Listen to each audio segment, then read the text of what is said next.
Hey, what's up everyone? Welcome back to the channel. As you can see, I'm in the wilds. I'm in the deserts of northern Arizona today. I tell you, I spent probably the last month or so doing shop things, garage things. I worked on the Lexus a little bit. I'll show you that here in a minute. Last probably 3 weeks, 3 weekends, I've been working on the Land Cruiser 60 series. Today's Saturday, so yesterday I even worked on it a little bit. Just tell you, you saw the last video. I actually got the thing converted from carburation to fuel injection, got it started, had some issues with the dirty fuel tank, but I got it up and going and I drove it.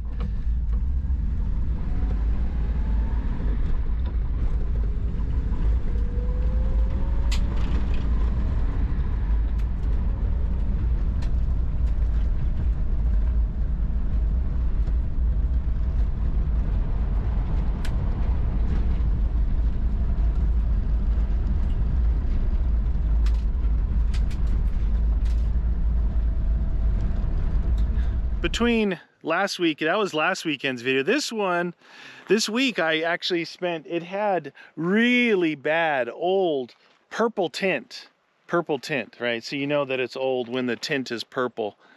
And it was, who knows, let's say it's 20 years old. Crusty, bubbly, like you rub your hand on it and it flakes off. Problem is, it's not like one piece anymore. It's just a series of glue and really dry film on your windows. So it was an ordeal to get it off. I'd been eyeballing it for a while, figuring out how the heck am I gonna do this? How am I gonna get this tint off? Because I watched a couple YouTube videos, you know, a couple of them would be tint shops, and the tint shops, like, they use steam. They use steam, but they're showing it taking off stuff that's maybe bubbled, but not super old like this. And my tint shop where I go, that I get all my vehicles tinted, he won't even work on anything. I think he said pre-2000, which doesn't make sense because he tinted my 97. Anyway, I saw the YouTube videos, right? And the steam wasn't going to work. And then no one showed anything as bad as what I had. So I thought maybe a heat gun. So I started on that car, it has this window here. It's just like this, right? It has this window and this little quarter window. And then this window here is much bigger on the Land Cruiser. It's much bigger. So I started on like this driver door window. And I started with a heat gun and one of those razor blades with kind of a 6-inch long scraper. So I had some leverage to it. And I pretty much got everything off here. It was leaving some glue, so I'd go back and scrape it. And then I would scrape it with just a razor blade in my hand with no heat gun, because the heat gun kind of makes the glue sticky. So sometimes after you do it, anyway, as I started to work my way back, and then about partway through the big window, I was doing it without the heat gun, and I had two hands on the scraper. And as long as you're careful and you got your razor blade nice and flat, that you're not gonna, there's no coating on those old windows, I was able to get it off a little bit quicker than the window, and that was enough for me. Your hands, it gives you a good workout. Then the next day, I went ahead and did the whole other side.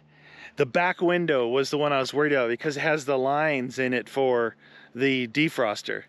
And I scraped it with a little razor blade, and it looked like they, anyway, the thing's messed up. I can see one of the wires is off anyway, so I'm like, screw it. If I mess it up, I mess it up. I got to get this stuff off. And I just powered through it with the scraper, and it worked good. I got everything off, no more purple tint. Then yesterday, which was Friday, I went ahead and changed the rear axle fluid, the transfer case fluid, the manual transmission fluid, and then I went to the front axle and I opened it up, and I knew there was, you know, it had the very typical leak where there was a ball of goo on the passenger side tire.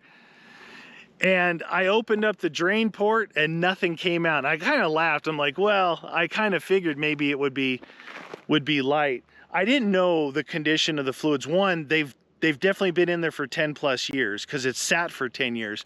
And who knows how long before that they were actually changed. They didn't look terrible. They were definitely dark. Anyway, nothing came out of the front, so I kind of chuckled about that.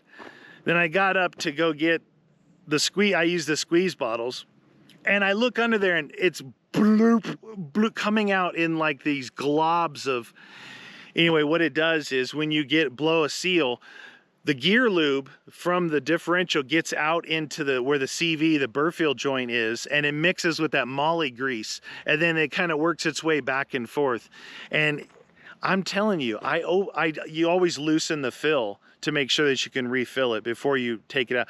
But I took the fill all the way off, and actually gear oil came out of the fill. What happened was so much grease has made its way in there that it was packed like half full of this mixture of grease and gear oil. So I waited like an hour, and I actually flushed it a little bit. It's going to be an ordeal. I'll have to go through and fix all the seals, and when I take it all apart, I'll have to get all of that glumpy stuff out of there. But that's what I've been working on. You know, I've been working in the shop, and it's been pretty rewarding. Now that I got the thing started and driving, you know, I fixed all the lights. The brake lights were burnt out. Some of the side marker lights are burnt out. The two front side markers were completely corroded away, that the bulb had falling out of the lens. It was inside the fender. So I got all that fixed.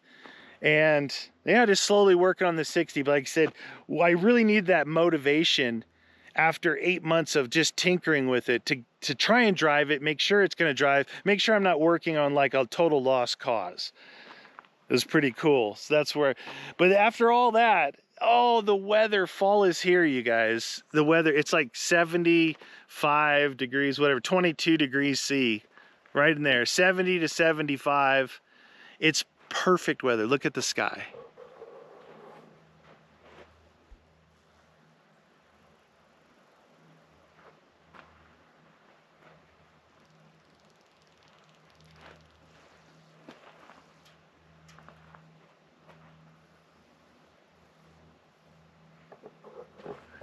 It's perfect weather for camping, off-roading, whatever, mountains, desert, it doesn't matter where you're at.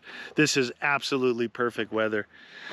So I'm out here. I decided after doing all that shop work I was just talking about, I want to just run the Lexus down some kind of dirt roads with, I know this road here has a bunch of like little washouts, pretty rough, not deep, but just rough. I'll show you what I did on the Lexus. I changed the front coilovers.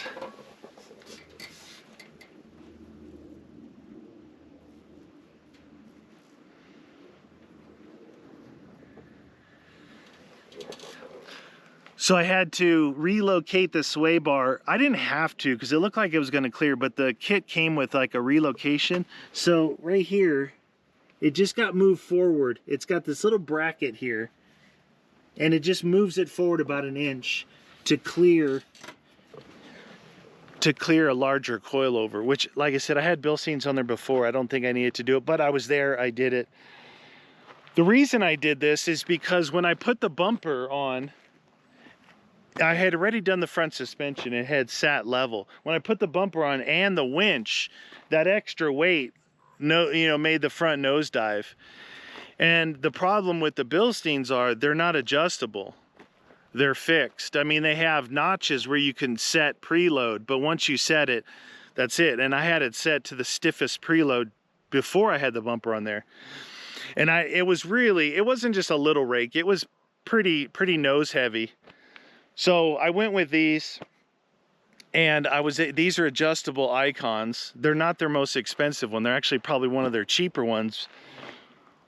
But I'm very happy with the on-road performance of these. They feel really good.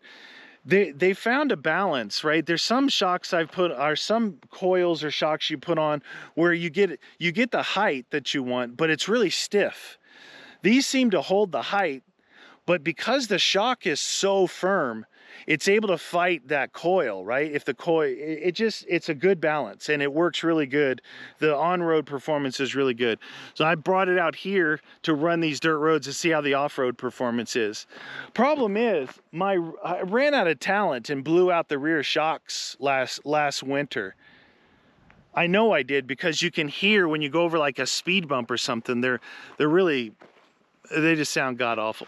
Problem is, I have shocks and springs for the back, but it's for a 3-inch lift.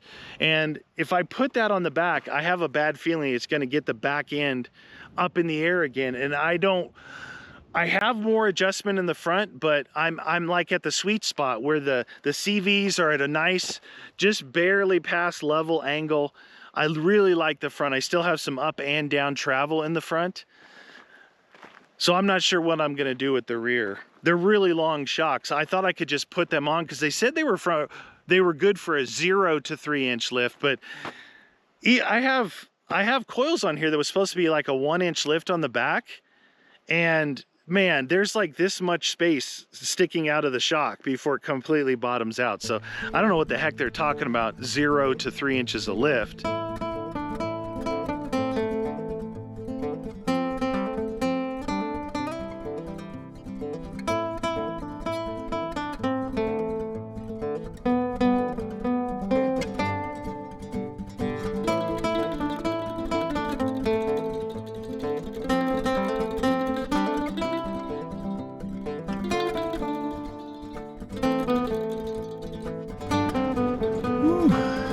That was fun, man.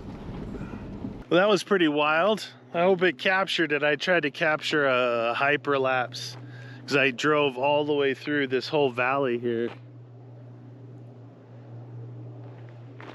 From way back over there. I don't know if it worked or not, but so the front suspension is dialed, man. I was going pretty fast.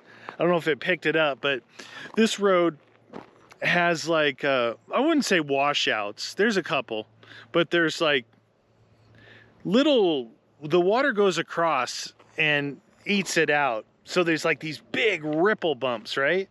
And usually you have to come to almost a complete stop, and that thing was floating across them.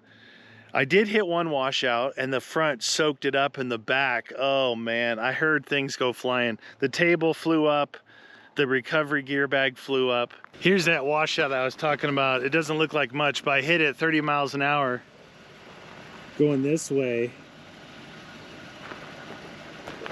and this front just soaked it up perfect, and the back's like woo, like a pogo stick. You see it comes from up here.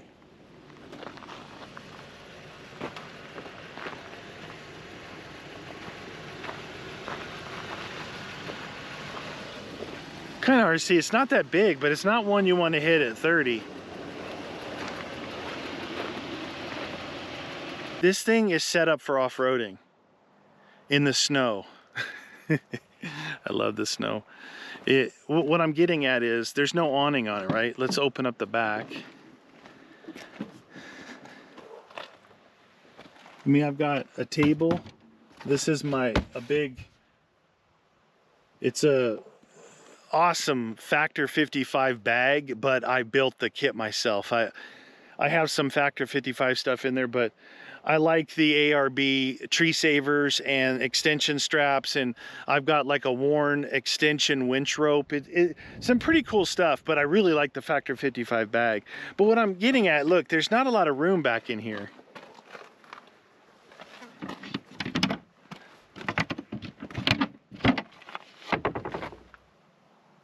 I've got a jack, some straps, my tire, a little tool bag. I've got another tool bag in this side case here. This block is to make this sit, it just sits up. Makes that a table like that. So I have this table here, this here, and then my regular table. But what I'm getting at is, like, there's no awning. You can see it's not hot, but the sun's kicking, right? So you get into the shade in weather like this. Oh, it's so nice. It's so nice. There's a little breeze. It's a warm breeze. There's butterflies. There's yellow jackets, hornets, wasps, red ants. All the glories of this time of year. Like, you say, oh yeah, red ants, really? Well, look, this is what you see all over out here in the desert. I don't know if you can tell the coloration, but that's one of the places.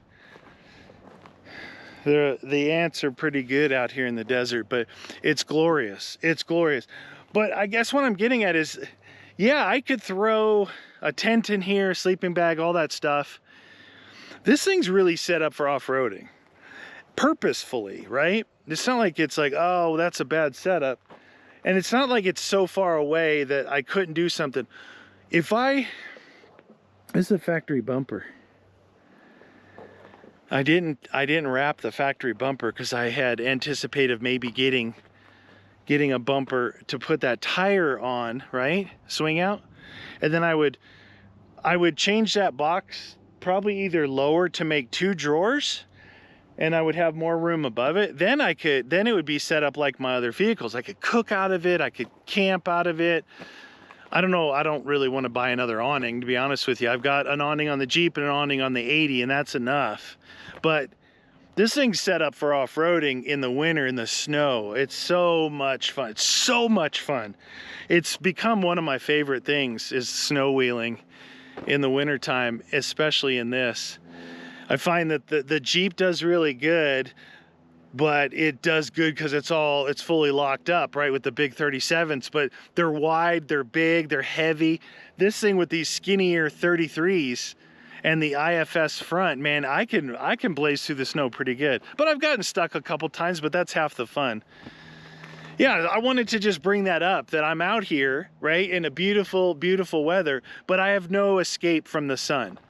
I have no escape. There's no awning on here. This opens, you know, this opens the side, not like a 4Runner that comes up. In a case like this, that's where I would appreciate the 4Runner top part, because it could act as a shade. Now I could make some makeshift shades in here. It's not that big of a deal, but I just wanted to bring that point up, that I set up my vehicles for different things, right? I got my 2 hardcore off-roaders in the Jeep and the 80 series. And then I've got this as a daily driver and kind of just an off-roader. You're not like you're gonna stop and hang out. Well, you could. I mean, I've got a chair in there, I've got all the stuff, but maybe I'll try that. Maybe I'll load this up with some cooking stuff and I'll head out into the forest. And we'll try and do like a cooking episode where we off-road or overland our way back into some awesome place through a bunch of forest roads, and then get set up and utilize the giant pine trees as my shade.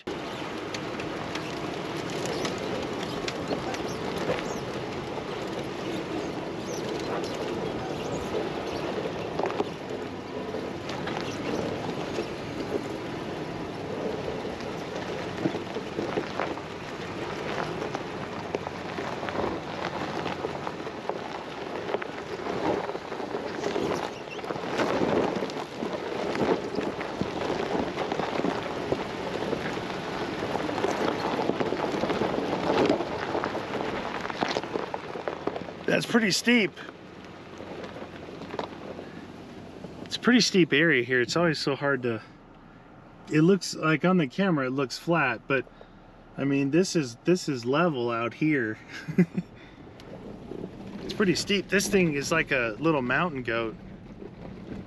These, I tell you, you know, other than outright mud, right, which I guess is kind of obvious. I was going to talk about mud terrains versus all terrains. All terrains to me are so good in everything except for outright mud. Like, and the thing you gain with mud terrains in the mud, these giant gaping areas between the tread, is it's supposed to spin and throw the mud out so you have a clean one to grab more, you know, like augering out the mud. But all these guys with these diesels that have all this torque, you got to have wheel speed. You got to spin those wheels, man. That's what cleans it out. So I guess my point is I really like all terrains.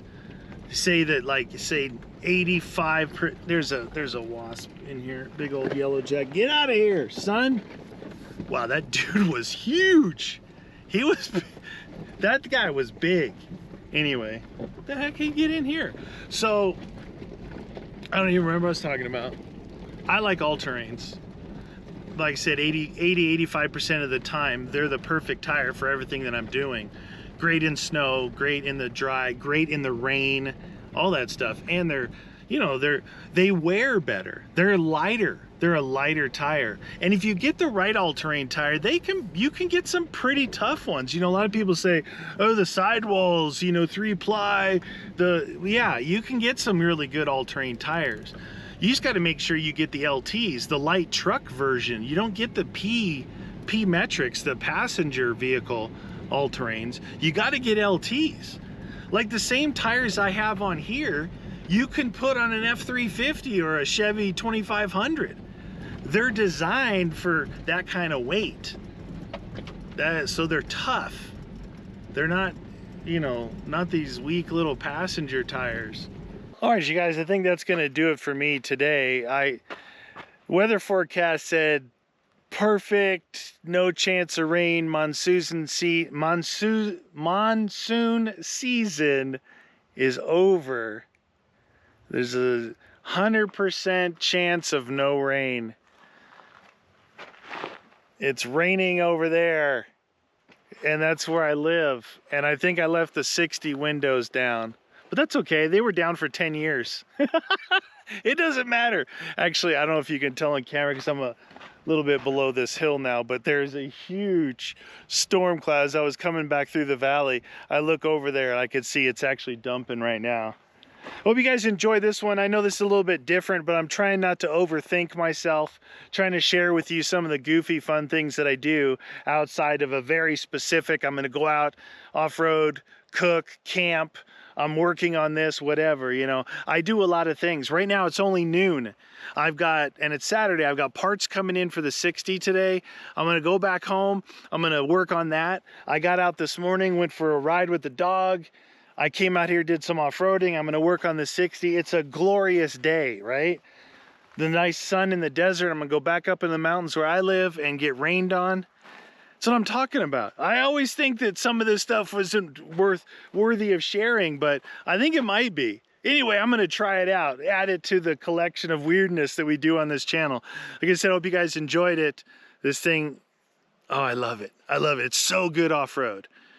It's so good off-road. I've put a lot of time and thought into this one. I didn't just throw parts at it. Slowly, methodically, yeah. But I guess I'm gonna have to put the stuff on the back and really try it out, because as good as this front setup is, I want that in the back. And I just hope that it doesn't go. Look, I don't think I mentioned this, but when you take a normal vehicle and you do a lift, it usually is like an inch higher lift in the front than the rear, because all of them come with a factory rake, the nose being down. So this is not, if this front is a 3-inch lift, if I put a 3-inch lift on the back, that means it's gonna sit an inch higher. That's what I'm concerned about. But the only way to know is to try. So eventually I will try before winter totally comes in, because I want it ready to go. All right, you guys, thanks for joining me. Hope you enjoyed it. We'll see you in the next video.